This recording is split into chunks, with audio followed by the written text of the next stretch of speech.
एक सर्वे के अनुसार देश की जितनी आबादी है उससे दोगुना खाना डेली बनता है देश में, लेकिन फिर भी लोग देश में भूख से मर रहे हैं, बच्चे कुपोषण के शिकार हैं।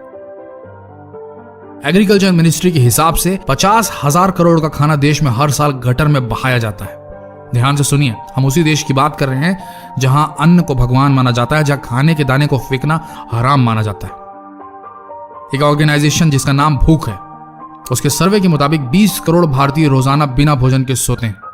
70 लाख बच्चे कुपोषण और भुखमरी से हर साल मर जाते हैं। देश की 45% जमीन जो बंजर होने लगी है, जहां वाटर लेवल डाउन हो गया है, उसका कारण है कि उन जमीनों से जंगल काट दिए गए ताकि खेती की जा सके और लोगों का पेट भर सके।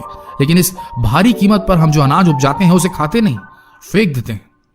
सोचिए कितना नुकसान हो रहा है आपके खाने को वेस्ट करने की आदत से। 300 मिलियन लीटर तेल हम रोज जलाते हैं उस खाने को पकाने के लिए जो नालियों में बहा दिया जाता है। अगर इंसान है तो प्लीज राशन का सामान उतना ही खरीदें जितनी जरूरत हो। ऑफर्स के चक्कर में ज्यादा कभी न लें, क्योंकि वो कूड़ेदान में ही जाएगा। 20% सामान हम भारतीय जो खाने के लिए खरीदते हैं वो फेंक देते हैं। स्टैटिस्टिक्स को ध्यान में रखें, दिमाग में रखें। बाजार से सब्जियां लेकर आते वक्त ध्यान दें कि घर में कितनी इस्तेमाल होगी और कितनी वेस्ट होगी। हरी साग भाजियों को पहले बनाकर खत्म करें, अन्यथा फेंकने में जाएगी। दिन का खाना बच गया है तो उसे रात में ही फ्रिज से निकालकर इस्तेमाल कर लें। दूसरे दिन का प्लान करेंगे तो खराब हो सकता है। रात में बचे तो उससे ब्रेकफास्ट कर लें। अगर ऑफिस में काम करते हैं या किसी भी जॉब में है जहां कैंटीन की सुविधाएं उपलब्ध हैं, या कोई होटल आपके पहचान का है जहां खाना रात में बच जाता है, तो मैनेज कीजिए उनके साथ मिलकर। कांटेक्ट कीजिए अपने आसपास के एनजीओस को, वो हेल्प करेंगे ये खाना जरूरतमंदों तक पहुंचाने के लिए। शादी पार्टियों में भी ये चीज की जा सकती है।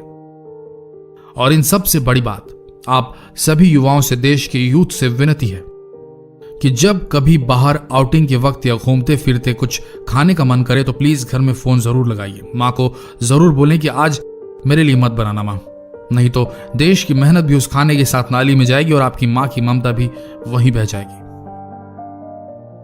जहां से हूं वहां की बात करता हूं, भारत का रहने वाला हूं, भारत की कहानी कहूंगा। एक कहावत है मेरे देश में, जहां अन्न का अपमान होता है वहां लक्ष्मी नहीं आती। जिस घर में खाने की बेइज्जती होती है वहां बरकत नहीं होती। तो इतना ही कहेंगे, उतना ही ले थाली में कि व्यर्थ ना जाए नाली में। भोजन खाने के लिए है, फेंकने के लिए नहीं। जहां की चीज है ना वहीं रखनी चाहिए। और ये वीडियो शेयर करने के लिए है, देखकर भाग जाने के लिए नहीं, क्योंकि आप तो भाग जाएंगे पर आपकी अंतरात्मा कचोटती रहेगी आपको।